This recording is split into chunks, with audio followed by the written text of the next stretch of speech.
শুধুমাত্র ওর জন্য এই বালতির উপরেই বাটি তুলে রাখা। প্রত্যেক দিন এই বাটি, আগে ওই একটা লাল লাল প্লাস্টিকের বাটি, সেটা তো ফেললে পরে তাও পুকুরে ভাসে। হ্যাঁ, আর এই স্টিলের বাটি দুদিন ওই পুকুর পাড়ে গাছের গোড়ায় আটকে গেছে, ভাগ্যিস। তারও অনেক আগে একটা স্টিলের বাটি, একটা না দুখানা এরকম পুকুরে পড়ে ডুবে গেছে, খুঁজে পাইনি।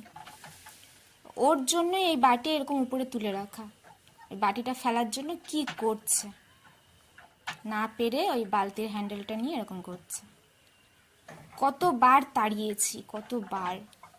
দুপুরবেলা করে এসে এরকম করবে। পুচু পুটু পুকুরে থাকে আর ও একা একা এসে এরকম করবে। কেউ একটু না বিশ্রাম করবে না কিছু।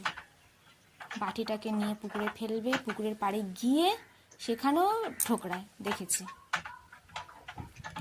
এরকম বদমাইশি বিশেষ করে ফাঁকা সময়, পুচু পুটু খেলে না, পাশে থাকে না, চুপচাপ রেস্ট নেয়, আর ও এসে এইসব করে। মার খাবি?